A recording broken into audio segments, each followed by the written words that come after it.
أعوذ بالله من الشيطان الرجيم بسم الله الرحمن الرحيم إليه يرد علم الساعة وما تخرج من ثمرات من أكمامها وما تحمل من أنثى ولا تضع إلا بعلمه ويوم يناديهم أين شركائي قالوا آذنا كما منا من شهيد صدق الله العظيم رب اشرح لي صدري ويسر لي أمري واحلل عقدة من لساني يفقهوا قولي رب زدني علما رب زدني علما رب زدني علما.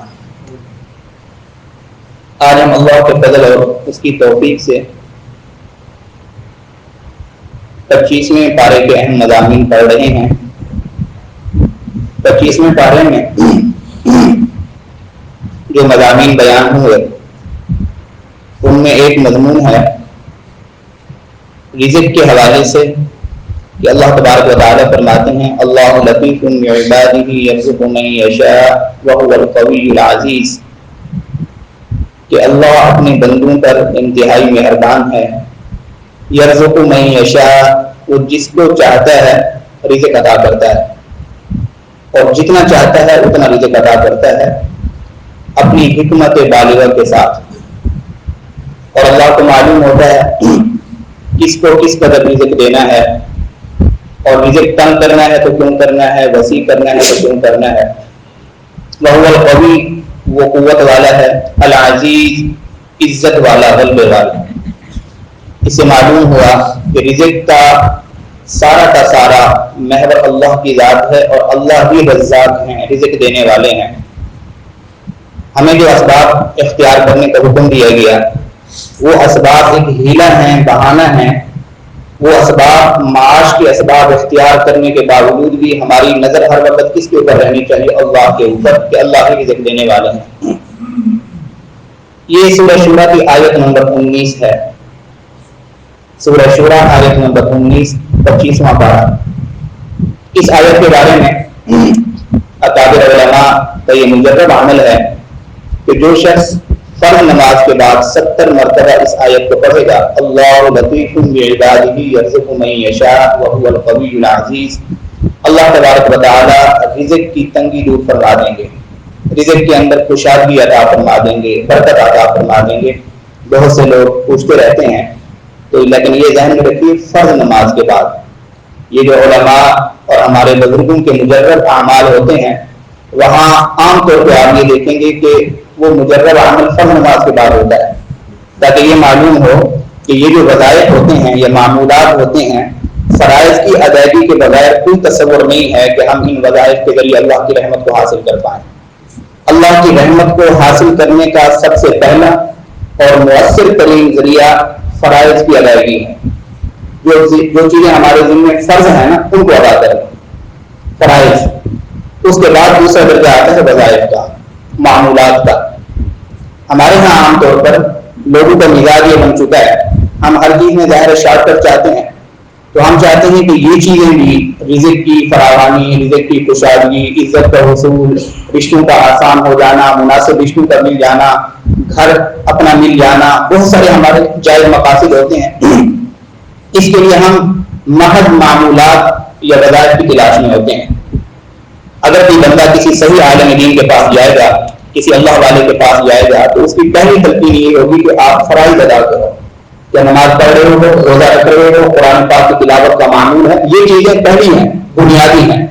اس کے ساتھ ساتھ پھر یہ چیزیں ہونی چاہیے وظائف کے درجے کی کہ وہ کوئی تسبیحات پڑھ رہا ہے, آیت کریمہ پڑھ رہا ہے, یہ آیت پڑھ رہا ہے. یہ وظائف بعد کے درجے کے ہیں. پہلا درجہ کس کا ہے؟ فرائض کا. فرض تو ہمیں ہر حال میں ادا کرنا ہے. فرائض کی مثال کھانے کی ہے, روٹی اور سالن کی, اور وظائف کی جو مثال ہے وہ سلاد کی ہے. اب کوئی بندہ ساری زندگی سلاد کھاتا رہے, آپ مجھے بتائیے کہ پھر بھوک ختم ہو جائے گی؟ نہیں, بلکہ سلاد سے تو بھوک بڑھتی ہے.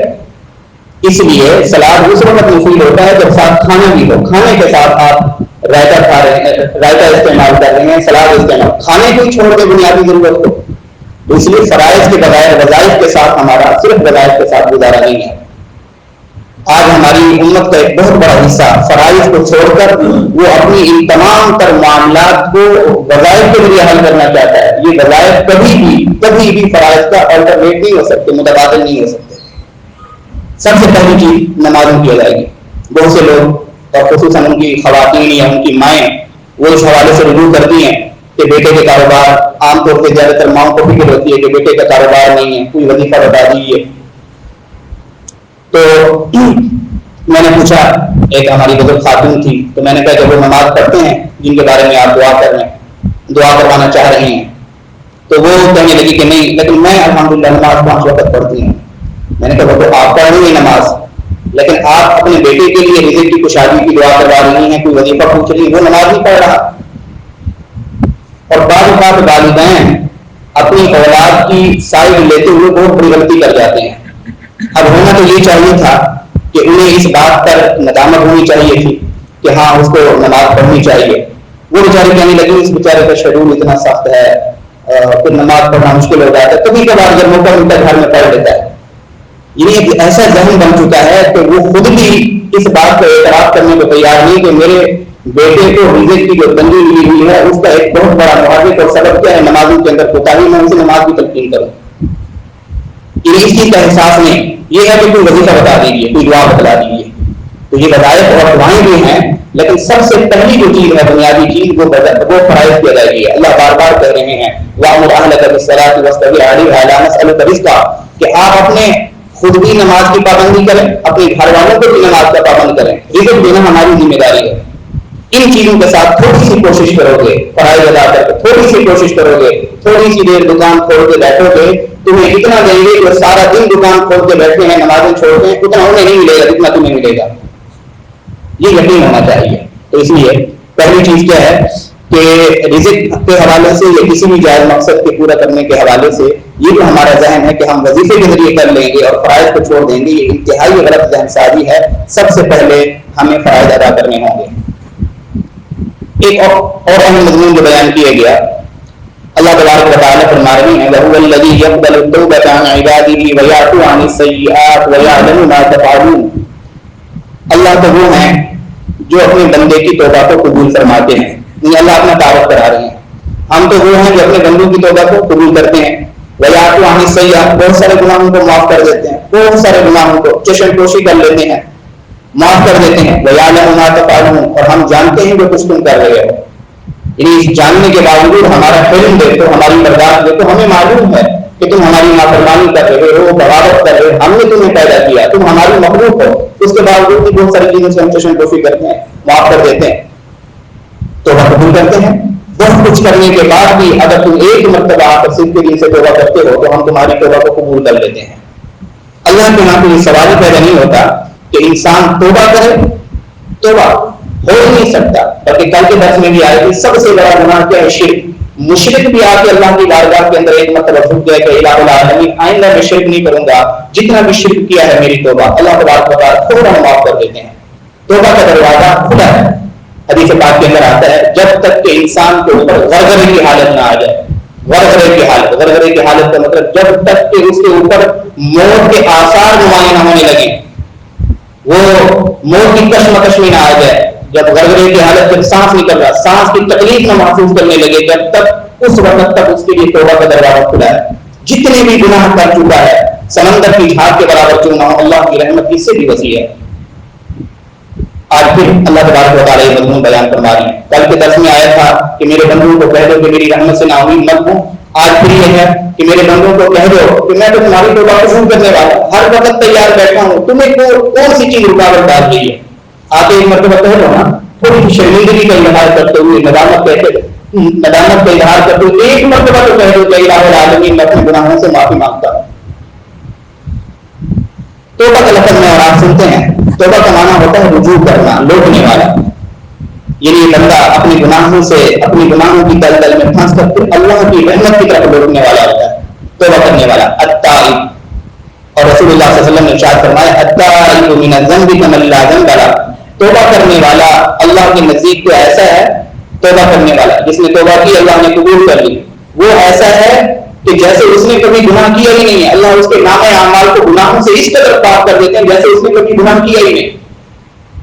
اور پھر اللہ کی ذات ایسی ہے، کریم ہے، کہ دنیا کے اندر میں اور آپ اگر کسی سے معافی مانگیں، ہو سکتا ہے کہ وہ اس وقت کو معاف کر دے، لیکن بعد میں کسی وقت تانے دے دے، تو اس قابل تو نہیں تھا کہ میں معاف کرتا، تو نے میرے ساتھ یہ کیا تھا، تجھے یاد ہے تو نے یہ کیا تھا، یہ تو میرا احسان سمجھ کے میں نے تجھے معاف کیا۔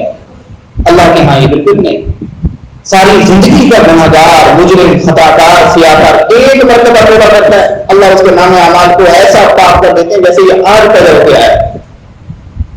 اتنی وسیع رحمت اللہ کی۔ لیکن یہ ذہن میں رکھنا چاہیے کہ توبہ کی شرائط کیا ہے؟ 3 شرائط عام طور پہ توبہ کی بیان کی جاتی ہیں کتابوں کے اندر۔ نمبر 1، جس گناہ سے توبہ کر رہا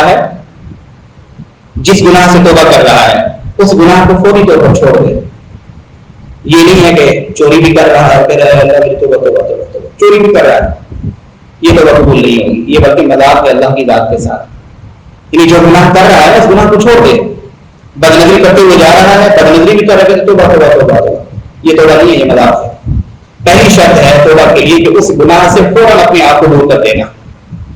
دوسری شرط یہ ہے کہ اس گناہ کے اوپر ندامت کا اظہار ہو کہ اللہ میں شرمندہ ہوں کہ میں نے آپ کی نافرمانی کی ہے۔ یہ نہیں کہ شان بنیادی کے ساتھ توبہ کرے، اللہ مجھے معاف کر دے، نہیں، تھوڑی سی طرف دکھانی پڑے گی۔ شرمندگی، ندامت یہ اللہ کو بڑی پسند، بہت پسند ہے، شرمندگی انتہائی پسند ہے۔ اور تیسری شرط یہ ہے کہ آئندہ اس گناہ کو نہ کرنے کا عزم ہو، دل میں ہو، پختہ ارادہ ہو کہ میں اس گناہ کو نہیں کروں گا۔ اس پختہ ارادے کے بعد اگرچہ 100 مرتبہ اس گناہ کا دوبارہ سے دور ہو جائے، نفس کے غلبے کی وجہ سے، شیطان کے غلبے کی وجہ سے، پھر یہ توبہ کرے، پھر صبور ہو جائے، پھر یہ توبہ کرے، پھر اس گناہ کے ارتکاب کر بیٹھے، پھر یہ توبہ کرے، اللہ تبارک و تعالیٰ کبھی بھی ریڈ سگنل اللہ کی طرف سے نہیں آئے گا کہ بس اب آگے تمہاری توبہ قبول نہیں ہو سکتی، نہیں، 1000 مرتبہ توبہ ٹوٹ جائے لیکن پھر توبہ کرے۔ لیکن توبہ کرتے ہوئے ذہن میں یہ بات نہ ہو کہ آج تو توبہ کر رہا ہوں پھر میں دیکھ لوں گا، پھر نہیں، اس وقت یہ پختہ ارادہ ہو کہ اے اللہ آپ جو میری دستگیری فرما دیجیے، میں تو اس فتنوں کے دور کے اندر رہ رہا ہوں، مجھے تو ابھی بھی خطرہ ہے کہ میں نفس اور شیطان کے غلبے کی وجہ سے دوبارہ یہ گناہ کر بیٹھوں، میرے مولا آپ رحم فرما دیجیے، کرم فرما دیجیے، میں تو بچنا چاہتا ہوں۔ یہ 3 شرائط ہیں۔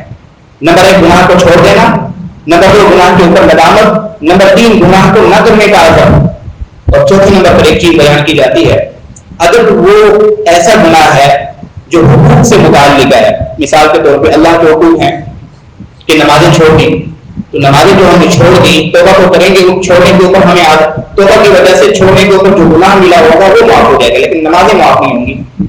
نماز اللہ کا حق ہے، وہ پھر نمازیں ادا کرنی پڑے گی۔ اسی طرح حقوق العباد ہیں، کسی کا پیسہ مان لیا، کسی کا حق مان لیا، اب انسان توبہ کر رہا ہے، یہ 3 شرائط، اور چوتھی شرط کیا ہوگی؟ جس کا جتنا حق مارا تھا اس کو واپس کر دے، جس کا جتنا حق مارا تھا اس کو کیا کر دے؟ واپس کر دے، تو پھر اس کے بعد توبہ قبول ہوگی۔ اب اس میں بھی ایک مسئلہ ذہن میں رکھیں کہ ایک بندے نے کسی کا حق مارا، اب وہ بندہ مثال کے طور پہ زندہ ہے تو اس کو تلاش کرے اور اسے وہ حق واپس کرے۔ اگر مالی حق ہے تو مالی حق واپس کرے، اور اگر مالی حق نہیں ہے، اخلاقی طور پہ اس کو گالی دی، اس کی یا اس کی جو ہے توہین کی، تو اسے معافی مانگے، معاف کروائے۔ اگر وہ بندہ موجود نہیں ہے، اس کے ورثاء موجود ہیں، اب اس کے ورثاء کے پاس کیا ہوتا ہے کہ میں نے تمہارے والد کو یہ حق مارا تھا، معاف کر سکتے ہو تو معاف کرو، نہیں کر سکتے تو یہ لو، میں کیونکہ اللہ کی بارگاہ میں توبہ کرنا چاہ رہا ہوں، یہ حق واپس لے لو۔ اگر اس کے ورثاء بھی موجود نہیں ہے، کسی ایسے سے کسی سے ملاقات ہوئی تھی، کوئی بندہ یہاں آ کے رہا تھا، پتہ نہیں ہے کہ کون تھا، کہاں کا تھا، کون اس کے ورثاء ہیں، پھر علماء نے لکھا ہے کہ اب اس کی ذمہ داری ہے کہ جتنے پیسے اس کے مارے ہوئے ہیں، جتنا حق مارا ہوا ہے، وہ بیت المال کے اندر جمع کروا دیں۔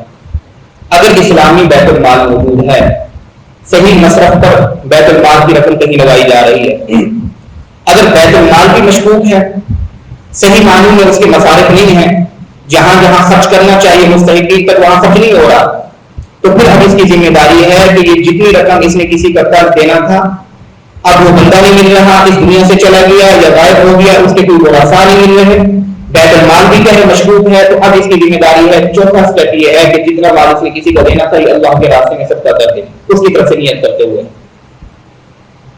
یہ بڑے باریک مسائل ہوتے ہیں، انتہائی باریک مسائل۔ اگر وہ زندہ تھا اس نے معاف کر دیا، ٹھیک ہے، معاف نہیں ہوا، اس کے ورثاء نے معاف نہیں کیا تو لٹائے گا، اس کو لٹایا، اس کے ورثاء کو لٹایا، کوئی نہیں ہے، بیت المال میں جمع کرایا، بیت المال نہیں ہے یا وہ صحیح مصرف پہ خرچ نہیں ہو رہا، تو اب کیا کرے گا؟ وہ اللہ کے راستے میں صدقہ کرے اور نیت اس کی طرف سے کر لے، اللہ تبارک و تعالیٰ اس کا اجر اس کو عطا فرما دیں گے۔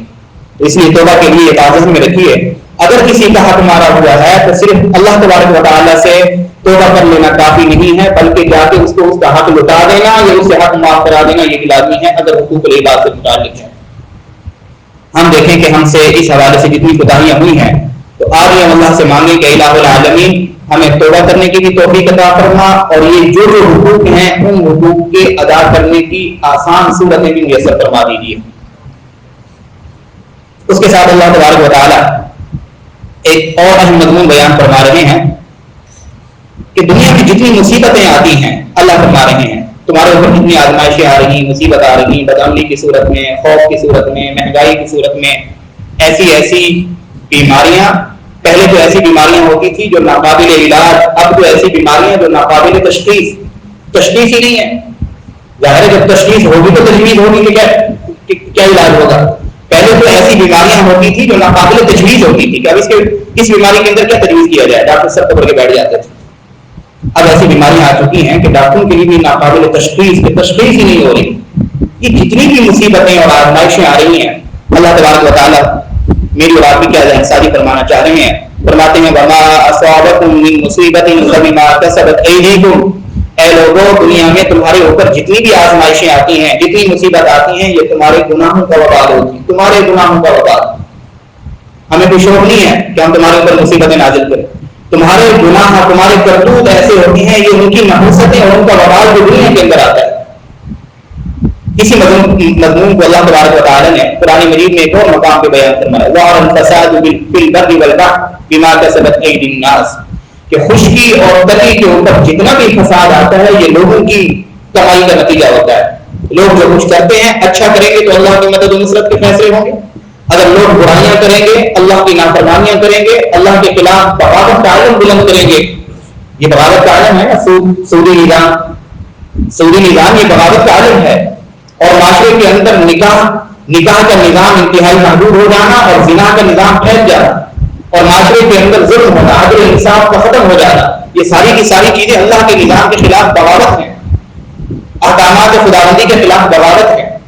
تو اس وقت ہمارے اوپر جو حالات آئے ہوئے ہیں، ان تمام کے تمام احوال کا تعلق میرے اور آپ کے اعمال کے ساتھ ہے۔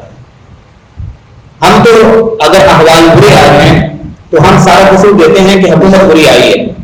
اللہ تبارک و تعالیٰ کیا فرما رہے ہیں، اگر تمہارے اوپر آئے ہوئے حالات اور احوال برے ہیں تو اس کا مطلب یہ ہے کہ تمہارے اعمال برے ہیں، تمہارے اعمال، اور جس طرح تمہارے اعمال ہوں گے، حدیث پاک میں آتا ہے اسی طرح تمہارے حکمران ہوں گے۔ اعمالکم اعمالکم، تمہارے اعمال ہی، اگر تم دیکھنا چاہتے ہو اپنے اعمال کو مجسم صورت میں دیکھنا چاہتے ہو، مجسم صورت میں، تو اپنے حکمرانوں کو دیکھو، یہ تمہارے اعمال کی عکاسی کرتے ہیں۔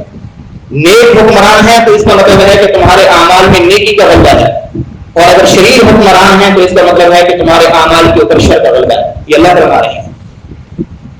آج ہم سارا کا سارا حالات کا جو رونا روتے ہیں، سب کچھ حالات کا رونا، احوال کا رونا، وہ سب کچھ ہم ڈال رہے ہوتے ہیں حکمران کے سر میں، سب کچھ یہ انتہائی ہماری طرف سے انتہائی ظلم اور ناانصافی ہے۔ آپ مجھے بتائیے، اگر مثال کے طور پر کسی حکمران نے کرپشن کی ہے تو کیا ہم نہیں کرتے کرپشن؟ اگر کوئی جج ظالم بنا ہوا ہے، عدل نہیں کر رہا، تو کیا ہم ظالم نہیں ہیں؟ ہم عدل سے نہیں ہٹ جاتے؟ اس کی کرپشن تو ہمیں نظر آتی ہے، اپنی خیانت کو نظر نہیں آتی، اس کا ظلم تو نظر آتا ہے، اپنا ظلم تو نظر نہیں آتا۔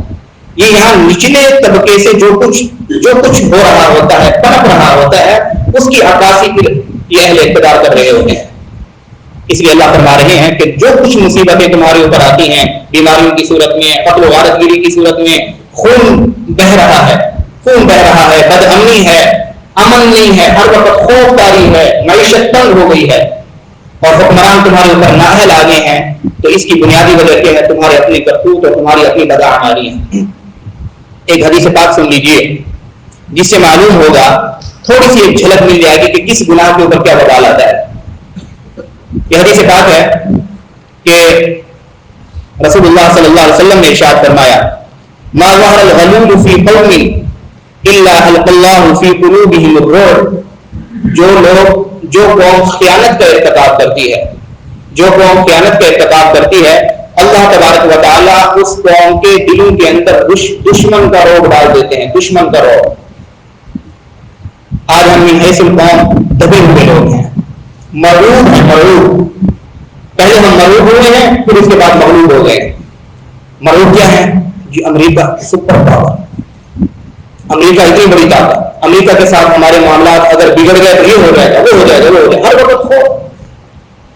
313 تھے صحابہ، کبھی ان کی زبان کے اوپر کوئی خوف کا جملہ نہیں آیا تھا، خوف کا کلمہ نہیں آیا تھا، کبھی بھی نہیں آیا تھا۔ بلکہ صحابہ کی ایمان کی کیفیت یہ تھی، ایمان اس قدر مضبوط تھا کہ ایک صحابی کہنے لگے کہ اے اللہ کے نبی، سامنے ایک لشکر ہے اور وہ لشکر ہزاروں میں ہے، ہزاروں میں لشکر، 30,000 ہے، 40,000 ہے، اللہ عالم، ہزاروں میں، بڑی تعداد میں۔ ایک صحابی کہہ رہے ہیں کہ اللہ کے نبی آپ مجھے اکیلے کو بھیج دیجیے، میں کافی ہوں، مجھے اکیلے کو بھیج دیجیے۔ جب دوسرے صحابہ نے پوچھا کہ آپ اکیلے جا کر جنگ کریں گے، تو صحابی نے کہا کہ اللہ کے رسول نے خود کو فرمایا ہے کہ ذکر کرنے والے کی مثال زندہ کی ہے اور ذکر نہ کرنے والے کی مثال مردہ کی ہے۔ قرآن بھی کہتا ہے، رسول اللہ صلی اللہ علیہ وسلم کے فرامین مبارکہ کے اندر بھی یہ مضمون بیان کیا گیا، یعنی جو اللہ کو یاد کرنے والا، اللہ کی ماننے والا، اللہ کے اوپر ایمان لانے والا شخص، اس کی مثال زندہ کی سی ہے، اور جو اللہ کو نہیں مانتے، اللہ کی نہیں مانتے، اللہ کو یاد نہیں کرتے، وہ کیا ہے؟ مردہ ہے۔ تو وہ کہنے لگے 30,000 40,000 اگر مردے آ جائے گے تو میں ایک تو زندہ ہوگا، ان مردوں کے مقابلے میں چاہے وہ لاکھوں کی تعداد میں مردے کیوں نہ ہو جائیں، ایک زندہ تو ان پہ پھر بھی بھاری ہے۔ یہ انہیں اپنے اوپر اعتماد تھا ایمانی قوت کی بنیاد پہ، ایمانی قوت کی بنیاد پہ۔ آج ہم دیکھیں ہمارے پاس افرادی قوت بھی ہے، ہمارے پاس ایٹمی طاقت بھی ہے، اس کے باوجود ایک خوف رہتا ہے، روگ رہتا ہے کہ کہیں یہ جو بڑی بڑی طاقتیں ہیں ان کے ساتھ کہیں بگڑ نہ جائے تو ہمارا کیا ہوگا۔ اس وجہ سے کہ ہم من حیث القوم جب خیانت کے اندر مرتکب ہوئے ہیں تو اللہ تبارک و تعالیٰ نے دشمن کا روح ہمارے دلوں کے اندر ڈال دیا ہے۔ آگے فرمایا رسول اللہ صلی اللہ علیہ وسلم نے ولا خشى الزنا في قوم الا كثر فيهم الموت، جس قوم کے اندر زنا کی کثرت ہوتی ہے اس قوم کے اندر حوادث کی کثرت ہو جاتی ہے، حادثات کی، موت کی۔ آپ دیکھیں کہ آج کل موتیں کی اموات کس قدر کثرت کے ساتھ ہو رہی ہیں، کس قدر کثرت کے ساتھ۔ پہلے ہم سنتے تھے، کبھی کبھی کوئی اعلان سنتے تھے کسی کی وفات کا اور دل کے اندر ایک خوف بھی طاری ہو جاتا تھا۔ آج سے 40 سال پہلے، 50 سال پہلے کہیں کہیں کوئی وفات ہوتی، آپ کو روزانہ کی بنیاد پہ کتنی وفاتیں ہو رہی ہیں، کتنی اموات ہو رہی ہیں۔ گاڑی کو حادثہ ہوا، موٹر سائیکل کو حادثہ ہوا، فلاں جگہ پہ بم بلاسٹ ہوا، فلاں جگہ پہ یہ ہوا، آگ لگی فلاں جگہ پہ، اتنے لوگ مارے گئے، اتنے لوگ مر گئے۔ یہ جو اموات کی کثرت ہے، رسول اللہ صلی اللہ علیہ وسلم نے فرمایا یہ وبال ہے زنا کا، کہ جس قوم کے اندر، جس معاشرے کے اندر زنا پھیلے گا وہاں اموات پھیل جائیں گی، حادثاتی اموات پھیل جائیں گی۔ اس کے بعد رسول اللہ صلی اللہ علیہ وسلم نے ارشاد فرمایا ولا نقص قوم المکیال والمیزان الا قطع عنهم الرزق، جو قوم ناپ تول کے اندر کمی کرے گی اللہ تبارک و تعالیٰ اس کے اوپر رزق کے دروازے انتہائی تنگ کر دیں گے، بند کر دیں گے۔ آج ہم معیشت پر رونا روتے ہیں کہ معیشت بدتر ہو رہی ہے، نظام معیشت ہمارا بحران کی طرف چلا گیا ہے، مہنگائی آسمانوں سے باتیں کر رہی ہے، اور اس کا سارا قصور بھی ہم حکمرانوں کو دے رہے ہیں۔ رسول اللہ صلی اللہ علیہ وسلم ارشاد فرما رہے ہیں کہ جس معاشرے میں، جس قوم میں ناپ تول کے اندر کمی کی جائے گی، یہ وہ گناہ جو حضرت شعیب علیہ السلام کی قوم میں تھا، جس کی وجہ سے کتنا بڑا عذاب آیا ان کے اوپر، کتنا بڑا عذاب۔ اس ناپ تول کے اندر کمی کرنے کی وجہ سے رسول اللہ صلی اللہ علیہ وسلم فرما رہے ہیں کہ رزق انتہائی کم ہو جائے گا، رزق کے اندر سے برکت اٹھا لی جائے گی۔ آج دیکھیں برکت اٹھی ہے کہ نہیں اٹھی؟ آج سے 30 سال پہلے، 40 سال پہلے ایک فرد کماتا تھا، گھر کے 10-12 افراد انتہائی کھلے طریقے سے کھاتے تھے، اللہ کا شکر ادا کرتے تھے، بلکہ مہمانوں کے بھی منتظر رہتے تھے کہ کوئی مہمان کیوں نہیں آ رہا۔ آج وہی گھر ہیں، انہی گھروں کے اندر سارے کمانے والے ہیں، حتیٰ کہ مردوں کے ساتھ عورتیں بھی کمانے والے ہیں، لیکن شکوہ شکایت کہ ہمارے گھر میں پورا نہیں ہو رہا نظام، کچن چلانا انتہائی مشکل ہو گیا ہے، کوئی مہمان آ جائے تو دل تنگ ہو جاتا ہے کہ یہ کیوں آ گیا ہے۔ تو کیا یہ واضح ہے، نشانیاں نہیں ہے رزق کی تنگی کے؟ رزق تنگ ہونا یہ مقدار میں تنگ ہونا مراد نہیں ہے، بلکہ برکت اٹھ جائے گی، چیز اپنے حجم کے اعتبار سے تو بڑھ جائے گی لیکن وہ چیز کفایت نہیں کرے گی، وہ چیز کفایت نہیں کرے گی۔ پہلے میں 100 روپے کے اندر جو چیزیں ہم پوری کر لیتے تھے، آج وہ چیزیں ہم ہو سکتا ہے کہ 5,000 کے اندر پوری نہ ہوتی ہیں۔ یعنی کوانٹٹی تو بڑھ گئی ہے، مقدار بڑھ گئی ہے، لیکن چیزیں کفایت نہیں کر رہی کہ رزق کے اندر سے برکت اٹھا لی گئی ہے. اور یہ کیوں اٹھا لی گئی ہے؟ ناپتول کے اندر. اب جتنے بھی ماہرین معیشت آ جائیں، چاہے سارے کے سارے آکسفورڈ سے پڑھے ہوئے کیوں نہ ہو، بہت بڑے بڑے آ جائیں جو اکنامکس کے اندر ٹاپ کر کے آئے ہیں، بہت بڑی ٹیم بھی بٹھا دی جائے، لیکن میرے اور آپ کو یقین ہونا چاہیے رسول اللہ صلی اللہ علیہ وسلم کے اس فرمان مبارک کی روشنی میں کہ اگر معاشرے کے اندر سے یہ خیانت کا پہلو ختم نہیں ہوتا، ناپتول میں کمی کا پہلو ختم نہیں ہوتا، جتنی اچھی سے اچھی مضبوط ٹیم ہم آ کے بٹھا دیں، تجربہ کار ٹیم آ کے بٹھا دیں ماہرین معیشت کی، پھر بھی ہمارا نظام معیشت مستحکم نہیں ہو سکتا، نہیں ہو سکتا، نہیں ہو سکتا. اس لیے کہ رسول اللہ صلی اللہ علیہ وسلم خود فرما رہے ہیں اور فرمایا کہ وَلَا حَكَمَ قَوْمٌ بِغَيْرِ حَقٍّ إِلَّا فَشَا فِيهِمُ الدَّمَ. جس قوم کے اندر، جس معاشرے کے اندر فیصلے ظلم کی بنیاد پہ ہوں گے، عدل کی بنیاد پہ نہیں، اپنی باپروی کی بنیاد پہ، جانبداری کی بنیاد پہ، کسی کو سپورٹ کرنے کے لیے فیصلے ہوں گے، کسی فرد کو، کسی جماعت کو، کہ جج کی اس کے ساتھ والہانہ وابستگی ہے، فکری وابستگی ہے، وہ فیصلہ اسی کے حق میں کر رہا ہے، چاہے وہ فیصلہ حق ہو یا نہ، اس کو کوئی پرواہ نہیں ہے. رسول اللہ صلی اللہ علیہ وسلم نے فرمایا کہ جس معاشرے میں، جس ریاست میں، جس ملک میں، جس قوم میں فیصلے حق کی بنیاد پہ نہیں ہوں گے، وہاں خون رہے گا، خون گزارنے کی بنیاد پہ قتل ہوں گے. شوہر بیوی کو قتل کر رہا ہے، اولاد والدین کو قتل کر رہی ہے، والد اپنی چھوٹی چھوٹی بچیوں کو قتل کر رہا ہے. یہ ہم روزانہ ہمارے سامنے یہ قتل غارت گری کے واقعات، کیا یہ قتل غارت گری کے واقعات اس وجہ سے ہیں کہ ہمارے پاس قانون نافذ کرنے والے ادارے نہیں ہیں؟ کیا اس حدود میں کوئی تھانہ نہیں ہوتا؟ کیا کوئی محافظ نہیں ہوتے؟ جگہ جگہ آپ دیکھیں کتنی بڑھ گئی ہیں یہ سیکورٹی، کتنی بڑھ گئی ہے. پہلے صرف ایک تھانہ ہوتا تھا، سمپل سا ایک تھانہ ہوتا تھا، وہاں پولیس والے ہوتے تھے. اب دیکھیں جگہ جگہ پہ مختلف قسم کی شکل و صورت کے ساتھ، کہیں ڈولفن گھوم رہی ہے، کہیں کوئی اور گھوم رہے ہیں، کوئی بالکل یہ جو اسٹریٹ کرائم ہوتے ہیں وہاں لوگ گھوم رہے ہیں، باقاعدہ محافظین گھوم رہے ہیں، اس کے باوجود وہاں اس قدر انتشار ان کے سامنے پھیلا ہوتا ہے، ان کے سامنے قتل غارت گری ہو رہی ہوتی ہے.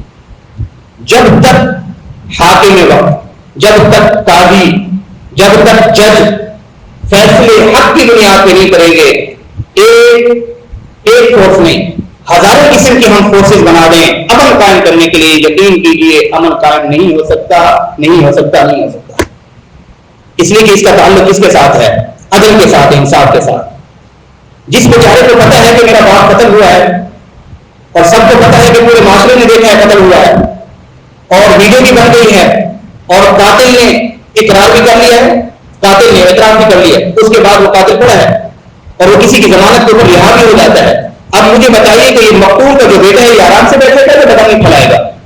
اسے پتا ہے کہ میرے ساتھ انصاف نہیں ہو رہا، اسے پتا ہے کہ میں غریب ہوں، میں مظلوم ہوں، میرے پاس کوئی مضبوط سفارش نہیں ہے، میرے پاس پیسہ نہیں ہے، اس لیے میں اپنے باپ کے قاتل کو بھی پھانسی پہ نہیں لٹکوا سکا. تو اب وہ خود بھی جو ہے کیا ہوتا ہے، معاشرے کے اندر ایک قاتل کے روپ میں آتا ہے اور وہ پھر کسی اور کا قتل کرتا ہے. جب یہ فیصلے حق کی بنیاد پہ نہیں ہوتے تو معاشرے کے اندر بدامنی پھیلتی ہے، لوگ چور بنتے ہیں، ڈاکو بنتے ہیں، قاتل بنتے ہیں، زانی بنتے ہیں. لیکن جب ایک فیصلہ حق کی بنیاد پہ ہو جائے اور اس کی تشہیر ہو جائے، ایک فیصلہ کسی ایک قاتل نے قتل کیا، فوراً تحقیق کے بعد، ثبوت پیش ہونے کے بعد ثابت ہو گیا کہ یہ قاتل ہے، فوراً اس کو لٹکا دیا جائے. یہ ماضی میں ریاست مدینہ کے اندر کہیں آپ کو نہیں ملے گا کہ اس قدر تاخیر قاتل کے ساتھ، یہ قاتل پڑا ہے جیل کے اندر، پتہ نہیں کیوں پڑا، حالانکہ اس کے اوپر جرم بھی ثابت ہو گیا. شریعت تو یہ کہتی ہے کہ جب جرم ثابت ہو جائے فوراً سزا نافذ کر دو، فوراً سزا نافذ کر دو. ہمارے یہاں کہاں سزا نافذ ہوتی ہے؟ قاتل منگناتے گھومتے ہیں، چور اور ڈاکو سی سی ٹی وی کیمراز کے ذریعے ان کی تشخیص بھی ہو جاتی ہے، شناخت بھی ہو جاتی ہے، منگناتے گھومتے پھرتے ہیں. اگر ایک مرتبہ ان ڈاکوؤں کو قرآن پاک نے وہ سزا بیان کی ہے، قرآن پاک کے اندر یہ جو باقی ہیں، یہ جو ڈکیتیاں مارنے والے ہیں، یہ جو لوگوں کی عزت کے اوپر حملہ کرنے والے، مال کے اوپر حملہ کرنے والے ہیں، ان کو سولی کے اوپر لٹکایا جائے، ان کے ہاتھ پاؤں کاٹے جائیں لوگوں کے سامنے، ایک طرف کے ہاتھ کاٹا جائے، دوسری طرف کا پاؤں کاٹا جائے، ان کو سولی کے اوپر لٹکا دیا جائے، ان کو ملک بدل کر دیا جائے. حاکم وقت جو سزا بھی دینا چاہے قرآن نے اختیار دیا ہے. اگر سب کے سامنے یہ سزا دے دی جائے تو یقین کیجیے کسی کی جرأت بھی نہ ہو چوری کرنے کی. ہمارے یہاں معاملہ تو یہی ہے کہ نظام عدل ہی نہیں ہے. جب نظام عدل نہیں ہوگا، یہ بات ذہن میں رکھیے، جب نظام عدل نہیں ہوگا اس ملک کا معاشی نظام کبھی بھی مستحکم نہیں ہو سکتا، کبھی بھی مستحکم نہیں ہو سکتا. نہ وہ ملک پر امن ہو سکتا ہے، نہ ہی وہ ملک معاشی طور پر خوشحال ہو سکتا ہے. ان دونوں چیزوں کو جو کسی بھی ریاست اور اسٹیٹ کے لیے، یہ دونوں چیزیں انتہائی لازمی ہوتی ہیں کہ وہ ملک اور ریاست کو امن بھی ہو اور وہ ملک اور ریاست معاشی طور پہ مستحکم بھی ہو. ان دونوں چیزوں کے لیے ریڑھ کی ہڈی کی جو چیز حیثیت رکھتی ہے بنیادی طور پر جو بیس کی حیثیت حاصل رکھتی ہے وہ ہے نظام عدل. عدل ہوگا تو یہ دو چیزیں حاصل ہوگی, عدل کے بغیر نہیں حاصل ہو سکتی. ہمارے ہاں بہت زیادہ ڈیلے کر دیا جاتا ہے. اب ایک ملعونہ نے, آپ حضرات نے دیکھا ہوگا موبائل کی ویڈیوز کے اندر, اسے دعویٰ کیا کہ میں اللہ کے رسول ہوں, اللہ کے نبی ہوں. اب اس دعوے کے بعد اب وہ چلی گئی اور اب اللہ عالم کیا ہوتا ہے اس کے ساتھ, اس کو لے آئے, یعنی اس کو بند کر دیا. ہمارے ہاں جو تجربہ ہے, ہمارا جو مشاہدہ ہے, عام طور پر اس طرح کے لوگوں کو اور زیادہ سپورٹ دی جاتی ہے, محفوظ رکھا جاتا ہے. جب وہ خود اعتراف کر رہی ہے, ویڈیو بھی موجود ہے, سارے کے سارے جو ہے شواہد آ گئے ہیں, سارے کے سارے ثبوت آ گئے ہیں, تو پڑھا دینا چاہیے نا حکومت کو. یہ نبوت کا مسئلہ بھی مذاق ہے. آپ علیہ الصلوۃ والسلام کی ختم نبوت کا مسئلہ ضروریات دین میں سے ہے.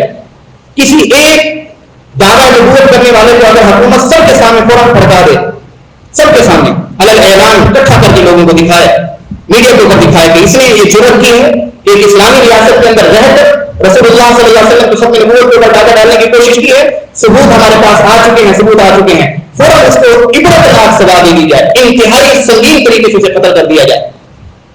تو پھر ہم دیکھتے ہیں کہ کون دعویٰ کرتا ہے. اب اجڑی کی پتہ نہیں کب تک تحقیقات ہوتی رہیں گی اور کس درجے کی تحقیقات ہوتی رہیں گی. اور بعض اوقات ایسے معاملات بھی ہوتے ہیں کہ عدالتیں بھی رات 12 بجے کھل جاتی ہیں, وہ شاید معاملات اس سے بھی زیادہ کوئی عدالتوں کے نزدیک سنگین ہوتے ہیں. میرے اور آپ کے نزدیک بحیثیت مومن اور مسلمان ہونے کے سب سے زیادہ ناقابل برداشت معاملہ ختم نبوت کا ہے. اگر کوئی شخص ختم نبوت کے اوپر وار کرنے کی کوشش کرتا ہے, عقیدہ ختم نبوت کے اوپر, حالانکہ جو کچھ وہ کہہ رہا ہے انتہائی جہالت اور حماقت پر مبنی ہے, کوئی دلیل کوئی سند نہیں ہو سکتی اس کی, لیکن اس طرح کسی کو اجازت نہیں دی جا سکتی. ہمارے لیے سب سے زیادہ سنگین معاملہ رسول اللہ صلی اللہ علیہ وسلم کی ذات اقدس کا ہے, سب سے زیادہ سنگین معاملہ. لیکن ہم نے سب سے زیادہ سنگین معاملے اپنے سیاسی بنائے ہوئے ہیں. مومن کے لیے سب سے زیادہ سنگین معاملہ یہ ہماری تاریخ نہیں ہے, تاریخ نہیں ہے. تمام غزوات کے اندر اس قدر مسلمان شہید نہیں ہوئے جتنا کہ حضرت صدیق اکبر رضی اللہ عنہ نے مسیلمہ ملعون کے خلاف, مسیلمہ کذاب کے خلاف جو لشکر بھیجا تھا, 1200 صحابہ شہید ہوئے تھے, اس لیے کہ اس نے نبوت کا اعلان کیا تھا. یہ ہمارے پاس صدیقی منہج ہے, ہمارے پاس تاریخ ہے, ہمارے پاس کہ ختم نبوت کے اوپر کوئی کمپرومائز نہیں ہو سکتا. اس لیے کہ اگر ختم نبوت کے معاملے کو تشکیک کے اندر ڈال دیا جائے, شبہات و شبہات کے اندر ڈال دیا جائے, تو پھر ہمارا ایمان ہی نہیں بچتا. اور چاہے یہ دعویٰ کوئی مرد کرے یا عورت ہونے کی وجہ سے اس کو کسی قسم کی لچک نہیں ملے گی. اس معاملے کے اندر ہو سکتا ہے باقی معاملات کے اندر لچک مل جائے, لیکن اس معاملے کے اندر عورت کو بھی کوئی لچک نہیں دی جائے گی. اس لیے اور ہماری ذمہ داری یہ ہے اس معاملے کے اندر, ہمیں چاہیے کہ اس طرح کی ویڈیوز کو آگے شیئر نہ کریں, کیونکہ اس طرح کے معاملات میں عام طور پر جو ملعون دعویٰ کرنے والا ہوتا ہے, بہت بڑی جو وجہ ہوتی ہے اس دعوی نبوت کی وہ تشہیر ہوتی ہے, اور باہر کسی ملک کے اندر جا کر فرار ہو کر اپنے آپ کو محفوظ کر لینا. اس طرح کے معاملات میں اس ویڈیو کو زیادہ سے زیادہ شیئر کرنا یہ اس تشہیر کے اندر معاونت ہے. ہمارے پاس آگے دیکھ لیا, بس اس کے خلاف جتنا ہم مثال کے طور پہ اپنا غیظ و غضب کا اظہار کر سکتے ہیں, اس کے اوپر لعنت بھیج سکتے ہیں, بھیجے, یہ ایمان کا حصہ ہے. ایمان کا حصہ ہے. رسول اللہ صلی اللہ علیہ وسلم کے دشمنوں کے اوپر لعنت بھیجنا ایمان کا حصہ ہے. ہم میں اور آپ اپنے ماں باپ کے بارے میں تو بڑے غیرت مند ہو جاتے ہیں. ہمارے لیے سب سے بڑی غیرت یہ ہے کہ رسول اللہ صلی اللہ علیہ وسلم کی ختم نبوت کے خلاف اگر کوئی بات کرے گا تو پھر ہم کسی قسم کے ہم اپنی خودداری کو اور اپنی عزت نفس کو نہیں دیکھیں گے. ہماری عزت نفس کو یہی ہوگی کہ ہم اس کے اوپر لعنت ڈال بھیجیں. بہرحال اس معاملے میں تشہیر نہیں کرنی چاہیے, یہ ہماری ذمہ داری ہے. اس کے ساتھ ایک آخری وصف ہے, آخری مضمون, کہ اہل ایمان کی کچھ صفات بیان کی گئی. ان صفات میں ایک صفت یہ ہے وَإِذَا مَا غَضِبُوا هُمْ يَغْفِرُونَ, کہ جب انہیں غصہ آتا ہے تو یہ غصے کے اوپر کنٹرول کر لیتے ہیں, غصے کو برداشت کر لیتے ہیں. اب شاید آپ کے ذہن میں یہ آ رہی ہو, پہلے والے مضمون میں تو کیسا غصہ کر رہے تھے, یہ غصہ یہ وہ والا غصہ, یہ ذاتی غصے کی بات ہو رہی ہے. ایمانی بنیاد پہ جو غصہ آئے گا اس غصے کا اظہار علی الاعلان یہ ہمارے ایمان کا حصہ ہے, یہ ہمارے ایمان کا حصہ ہے. جہاں شریعت نے غصے کا حکم دیا ہے, غضب کا, یہاں تک کہ ہمیں قتال سے روکا گیا ہے کہ تم ایک دوسرے کے ساتھ قتال نہ کرو, لیکن شریعت کہتی ہے کہ ان فسادوں کے خلاف جو کافر ہیں, جو تمہارے خلاف برسر بیکار ہو چکے ہیں, جہاں ملے ان کو مارو, ان کی گردنیں اڑاؤ. تو اب ہمارے لیے لازم ہو جائے گا کہ ہم اپنے غیر غضب کا اظہار کرتے ہوئے میدان جنگ کے اندر نکل کے ان کے سر تن سے جدا کر دیں. اس لیے شریعت ہمیں جس موقع پر برداشت کرے گی تو ہم برداشت کریں گے, جس موقع پر شریعت کہے کہ اپنے غصے کا اظہار کرو.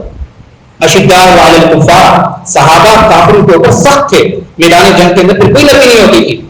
حضرت صدیق اکبر رضی اللہ تعالیٰ عنہ کو ان کے والد نے کہا، پہلے وہ ایمان نہیں لائے تھے، بعد میں ایمان لائے، تو ایک مرتبہ کہنے لگے، والد کہنے لگے حضرت صدیق اکبر کو، اپنے بیٹے کو، کہ فلاں جنگ کے اندر، کیونکہ میں کافروں کی طرف سے تھا، کافروں کی طرف سے میرے سامنے تم آئے تھے، تم مسلمانوں کی طرف سے تھے، لیکن صرف بیٹا ہونے کی وجہ سے میں نے تمہیں کیا کر دیا تھا، چھوڑ دیا تھا. بیٹا ہونے کی وجہ سے تم تھے تو میرے مدد مقابل، لیکن میرے دل کے اندر رحم آ گیا کہ یہ میرا بیٹا ہے، ورنہ تم میری تلوار کی زد میں آ رہے تھے. حضرت صدیق اکبر رضی اللہ عنہ نے فرمایا کہ چلو شکر کرو اے میرے والد بزرگوار کہ اس وقت آپ میری تلوار کی زد میں نہیں آئے. اگر آپ میری تلوار کی زد میں آتے تو میرے سامنے باپ ہونے کی نسبت نہ ہوتی، بلکہ میرے سامنے محمد رسول اللہ صلی اللہ علیہ وسلم کے دشمن کی حیثیت سے تم آ رہے تھے، میں تمہارا سر تمہاری جانب سے جدا کر دیتا.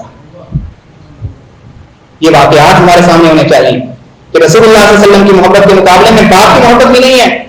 اگر باپ رسول اللہ صلی اللہ علیہ وسلم کا دشمن بن کے آ رہا ہے تو وہ باپ کی قابل قبول نہیں ہے. اس لیے شریعت نے جہاں کہا ہے کہ غیر غضب کا اظہار کرو، دشمنوں کو بتاؤ کہ ہم اس بات کو برداشت نہیں کر سکتے، وہاں اس غیر غضب کا اظہار کرنا یہ ایمان کا تقاضا ہے. یہ عام معاملات کی بات ہو رہی ہے. ادھر کبھی کوئی ذاتی معاملات میں کوئی اونچ نیچ ہو گئی، ان کو غصہ آ جاتا ہے تو اس کے اوپر برداشت کرتے ہیں. وَإِذَا مَا غَضِبُوا هُمْ يَغْفِرُونَ. اور رسول اللہ صلی اللہ علیہ وسلم نے فرمایا کہ جب کسی کو غصہ آتا ہے باوجود قدرت کے، اس کے پاس قدرت تھی کہ اس غصے کا اظہار کرتا، اس کو نافذ کرتا. بیوی کے اوپر غصہ آیا کسی وجہ سے، بیوی کمزور ہے اور یہ طاقتور ہے اور یہ اس کے اوپر نافذ بھی کر سکتا تھا. اپنے کسی غلام کے اوپر آیا، خادم کے اوپر، اس کی کسی کرتوت کی وجہ سے، تو یہ قادر ہے کہ یہ اس کے اوپر غصے کا نفاذ کرے، لیکن اس کے باوجود یہ اپنے غصے کو کنٹرول کر لیتا ہے، اپنے غصے کو برداشت کر لیتا ہے. آپ علیہ الصلوۃ والسلام نے فرمایا کہ اللہ تبارک و تعالیٰ اس شخص کے دل کو ایمان اور حکمت سے بھر دیتے ہیں. اس لیے غصے کو کنٹرول کرنا یہ ہم سیکھیں عام معاملات کے اندر. ہمارے ہاں طلاق کی ایک بہت بڑی جو شرح ہے، ریشو ہے، اس کے پیچھے جو بنیادی وجہ ہے وہ غصے کا کنٹرول نہ ہونا. مرد غصے کو کنٹرول نہیں کرتا، پھر یہ طلاق ہے طلاق ہے طلاق ہے، پتہ نہیں 10 مرتبہ کہتا ہے، اس کے بعد پھر بھاگتا پھرتا ہے دارالاسلام میں، تو جی کچھ حل بتا دیجئے، میں بہت زیادہ آپے سے باہر ہو گیا تھا. پہلے سے آپے سے باہر ہو جائے، جتنا بھی غصے میں آ کے اور کنٹرول سے باہر ہو کے وہ طلاق دے رہا ہے، طلاق ہو جائے گی. اس لیے ہم غصے کو برداشت کرنا بھی سیکھیں جہاں شریعت نے برداشت کرنے کا کہا ہے. اللہ تبارک و تعالیٰ سے معنوں میں قرآنی تعلیمات کا فہم اور اس پر عمل کرنے کی توفیق عطا فرمائے.